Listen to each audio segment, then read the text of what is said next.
Então assim, o primeiro disco dos Ramones veio em 75 e lá no comecinho dos anos 80 eles soltaram esse The End of the Century, e que, se você sabe, trouxe uma transformação bastante profunda no som da banda. Então, depois ali de 4 discos, né, o primeiro disco, Leave Home, Rocket to Russia, Road to Ruin, a gente tem esse disco produzido pelo Phil Spector, onde o Joey Ramone tentou puxar essa sonoridade mais voltada aos anos 60, e que, apesar de eu achar um disco bem legal, demonstrou, assim como outras bandas, essa crise de identidade que começou a surgir a partir dos anos 80, nessa transição dos anos 70 para os anos 80. Porque assim que esses elementos começaram a ser absorvidos pela cultura, a indústria começou também a utilizar esses elementos, o poder da anarquia estética de chocar ia diminuindo cada vez mais. Então essa crise buscou trazer atos de diferenciação por algumas dessas bandas, para que eles conseguissem, né, manter essa autenticidade. E, na minha opinião, esse projeto chegou ao limite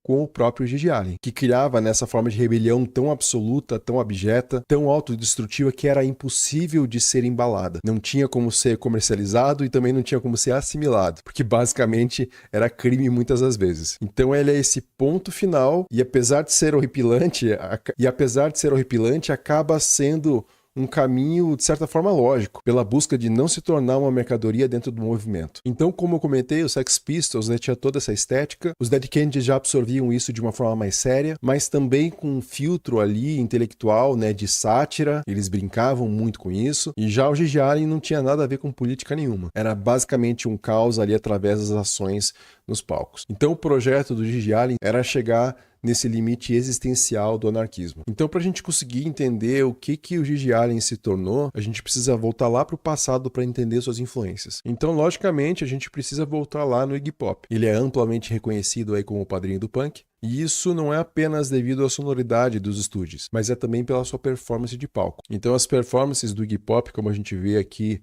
em várias imagens, vão ser aí, né, uma das formas iniciais aí de risco físico, de automutilação e confronto que vão fazer parte dessa estética do punk. Então se cortar com caco de vidro, provocar o público, fazendo, né, stage dives e diminuindo, né, essa distância com o público. Então ele saía, né, de vários limites, do limite corporal em relação ao próprio risco ali em contato com o público. E essa performance do Iggy Pop vai ser inspirada pelo Jim Morrison do The Doors, e claro que levada a uma outra potência. Então o Iggy Pop e os estúdios, eles eram punks antes do punk existir, e a ideia era criar uma nova forma de música, isso ele mesmo diz, uma espécie ali de blues delinquente que representasse aquela geração, principalmente aquela marginalizada ali do Michigan industrial, que era onde ele residia. Mas é claro que as ações do Iggy Pop, apesar de serem bastante chocantes para a época, ficava mais nesse território da performance artística. Então, dentro do show, era toda aquela loucura que ele fazia. Então, existia ali uma consciência artística de chocar e provocar dentro daquele contexto estético dos shows. Agora, o Gigi Allen já apagou totalmente essa fronteira. Então, ele vivia constantemente nessa loucura.